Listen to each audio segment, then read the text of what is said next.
Ya, assalamualaikum nih para calon entrepreneurship. Nah, ini sekarang saya sedang salah satu entrepreneurship muda di dunia perkayuan. Sekarang sudah merambah di dunia perumahan rumah kayu. Nah, ini kita kenalkan, ada yang namanya Kang Saiful. Ya, kita santai-santai Kang ya. Siap. Siap, Kang Saiful Iwan. ini orang asli Bogor kan? Asli Bogor, asli itu Padara. Enak nih, udaranya dingin banget, sejuk di daerah Cijeruk ya. Cijeruknya. Cijeruk, daerah Cijeruk. Cijeruk. Ya, kalau bisa melihat sedikit di view sana nanti kita lihat ada view gunung gede, Gunung Salak. gunung gede. Salak. Gunung Salak, Gunung Gede Pangrango. Ya, kita lihat backgroundnya tuh ada rumah-rumah kayu nih. Dan ternyata setelah saya ngobrol-ngobrol tadi sebelum kita mulai ini, harganya relatif sangat murah ternyata. Saya kira itu sampai ratusan juta, ternyata nggak sampai. Gimana Kang cerita-cerita nih, mulai dari gimana cara awal mula Akang ini mau merintis usaha ini nih? Baik, Kang Iwan, terima kasih ya. Selamat sore untuk pemirsa semuanya di seluruh tanah air dan khusus pencinta daripada entrepreneur atau pelaku entrepreneur. Ya.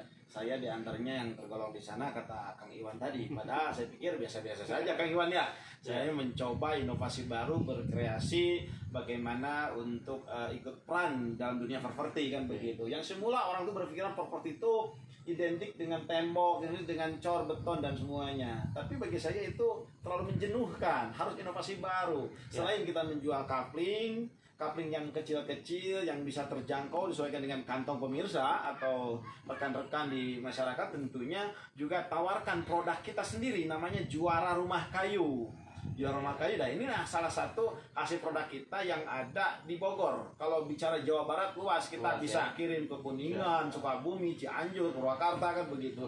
Ini adalah ada di Bogor. Tepatnya di Kapling Bukit Pesona, Juara Rumah Kayu ini bagian dari display. Ini sudah terjual Kang, ini sudah terjual. Ini sold out ini bagian dari. Tapi masih ada yang masih bisa dijual ya kapling-kaplingnya? Masih ada yang kapling dijual, dan itu rumah kecil-kecil itu kayu namanya lumbung dan limas kecil itu belum terjual. Kita lihat lah ya. Iya, begitu Kang Iwan. Gini Kang, kenapa asal mula Kang ini tertarik gini untuk mengembangkan usaha rumah kayu ini? Gimana nih Kang, mungkin bisa buat jadi? Ya, awalnya begini, saya pernah waktu dulu itu sekitar 5 tahun ke belakang itu ikut berkecimpung di dunia properti Indonesia muda tentunya, sampai dengan workshop, sampai dengan pelatihan dan terus bergerak. Tapi di akhir itu saya beralih ke kayu sebab terinspirasi daripada sebuah kayu itu adalah memang pertama, jawaban untuk tahan gempa itu ternyata kayu ya. Iya, kemudian cagar budaya, kata bahasa sekarang itu cagar budaya, artinya menjaga kebudayaan daripada leluhur kita dari sebuah rumah yang adab, yaitu kayu. Ketiga ya ramah lingkungan kan begitu. Tidak, artinya resapan air ini tetap tidak kemana-mana, masih di wilayah sini kan begitu. Kemudian juga memiliki jiwa seni artistik di sini. Ini sangat artistik kelihatannya ya. Betul Kang Iwan di sini. Makanya saya tertarik banget untuk mengembangkan hal ini. Betul. Ini kayunya ini dari jenis apa aja nih Kang? Ini kayu yang kalau di Jawa Barat tidak ada ini.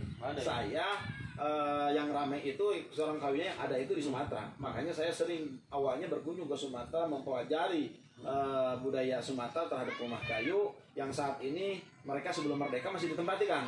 Nah, berarti kan lebih dari 50 tahun kayunya. Kuat kayunya. Makanya saya ambil kayu puspa dan meranti merah itu. Kayu puspa dan meranti merah. Untuk dimodernisasi modelnya seperti minimalis, seperti yang lebih simpel lah. Gak kalah kuat dengan kayu jati kan orang. Ya, sebenarnya gini. Ini bisa diunggulkan dengan kayu jati. Jati saat ini kan susah untuk di atas 10 tahun, 15 tahun juga ada susah. Kalau ini kayu gunung asli yang ada di Sumatera dan di Jambi, ya kita olah dengan sendirinya karena kita punya workshop di Palembang Sumatera, kita kirim ke berbagai wilayah daerah gitu, terutama di Jawa Barat dipusatkan di display sini, penyetelan sini di Kapling Bukit Pesona, Eksito Caringin, Cijeruk begitu Kang Iwan. Ini rata-rata Kang, ya ngobrol-ngobrol nih. Konsumennya ini rata-rata pembelinya ini dalam latar belakang profesi apa aja gitu? Ya, ini sebenarnya mereka itu yang mau ke sini itu yang ingin punya second home.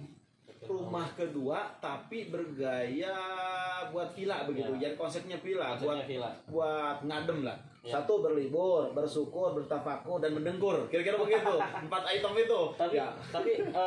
kantong guru, kantong dosen kayak saya juga kayaknya bisa kebeli ya kayak gini ya. Bisa kebeli dan terjangkau. Ada yang paket murah cuma 67 juta, 68 juta udah dapat Cuma rumah. 67 juta Ini bisa. belum bisa rumah ukuran yang mini tapi antik, Iya. cantik, campernik 24 meter gitu. Ini kategori limas nih.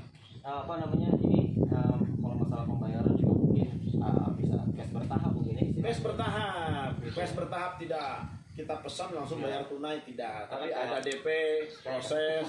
Kayak kantong-kantong kan, kalau kantong-kantong pegawai kan Iya. ibaratnya ya gaji-gaji Iya. ya gaji ngepas paling punya DP mungkin Iya. kita bisa langsung tanpa proses bank kali ya. Iya, tanpa proses bank, kemudian kita bisa komunikasi hal itu bagian daripada teknis ya. Ya, Hal ya. itu tidak disulitkan karena dari kapling Bukit Tunggal, kaplingnya aja kita dulu sampai saya kreditkan untuk membantu warga semua. Udah jenuh baru saya lempar ke luar wilayah. Orang Jakarta banyaknya sini udah. Tapi ini Senang di sini.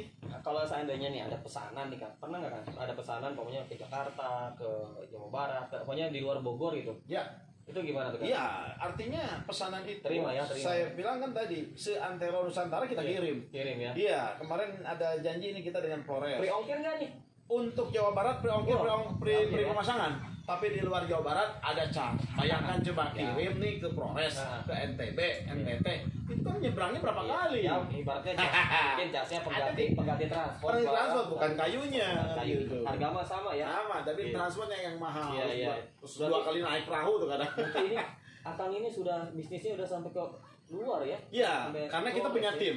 Punya tim. Di Sumatera kita punya tim orang kita yang untuk melayani di luar Pulau Jawa. Di Pulau Jawa ada lagi dan saya terlibat karena tinggal di daerah Pulau Jawa ini 3 bulan sekali saya kontrol ke Sumatera. Bagaimana kayu, bagaimana perkembangan, bagaimana laporannya, begitu bagi kegiatan. Kecil-kecilan Kang Iwan. Ini saya mau nanya-nanya. Ya, boleh. Masalah material.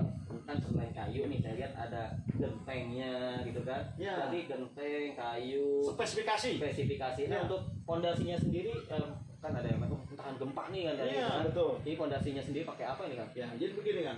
Spesifikasi itu pertama kita bicara spesifikasi. Kalau rumah kayu itu di atap dulu. Atap itu genteng metal. Iya. Benteng metal itu artinya lebih adem dibanding dengan spandek. Iya. Lebih adem, dia tidak berbunyi kalau ketiban air gitu. Itu ya. Artinya lebih Merah. aman. Yang kedua, kayunya itu untuk tiang-tiang besar-besar itu kayu puspa. Ya, artinya Sumatera punya kan gitu produk kita di workshop kita. Kemudian yang papan-papan begini ini Iya. ya di antara itu meranti gitu. Di atas lumber sharing tuh kan begitu. Iya, iya. Nancepinnya gimana nih? Nancepin ke Nah, bawahnya ini apa? ke bawahnya ini seperti kaki ini Kakinya ada berapa 9 kaki. Di bawah itu harus dibentuk dulu struktur. Struktur ya. Struktur artinya cakar ayam itu ke dalam minimal 1 meter. Di 9 titik itu ada cakar ayam. Udah dicor, Enggak asal tancep ya. nggak ada, nggak begitu. Udah dicor, baru kita buatkan slope. Semuanya nggak kena dengan slope, saling menopang, saling berpegangan. Artinya dengan goyangan kecatan gimana dia anteng karena Iya, iya. slope itu ada overstack, ada Iya. besi yang keluar, ditusuk, ditenok rasanya di kita sini ke kayu tersebut, dielas, baru ditutup lagi oleh coran. Bahkan dia akan diam, akan diam. Gitu. Cuma kita ke situ yuk. Kita pengen lihat nih, kita lihat view-nya nih, view gunungnya nih. Gunung Salak ini Bang Iwan. Nah, tapi sebentar sebelum mampir ke sana kita lihat dalamnya ya. Oh, lihat dulu. Penasaran saya Kang. Penasaran? Oh, silakan, Ini silakan, dalamnya silakan. nih, wah ternyata dalamnya ya, bisa berbentuk kamar. Ya, ini ruang Ya. keluarga nih. Ruang keluarga. Ruang keluarga. Jadi ini bisa ruang TV. Ruang TV. Kalau memang ada tamu tidur di sini diletakkan bisa aja tinggal pakai kasur kan. Kamar dua. Iya, Tapi ini fleksibel ya tergantung selera lah. Terus selera mau ukuran bagaimana, pengen di mana titiknya. Iya iya. Jadi kamar utama gede, ada kamar mandi di sini. Ada kamar mandinya, dibuatkan juga kamar mandinya ternyata. Jadi kamar kecil. Nah. Ini Kang enakan kesini Kang duduknya nih Kang. Tuh lihat. Oh. Ini gunung apa ya nih? Gunung Salak. Gunung Salak tuh. Iya, Gunung Salak. Jadi Dekat enak, dekat gitu. sekali ya, dekat sekali ya. Dekat sekali. Paling Akses- kalau dari sini juga Akses satu jalan. sampai. Ini saya lihat kan ada pembangunan tol ya, Ya. gitu ya. Itu tol apa itu Kang? Tol Bocimi.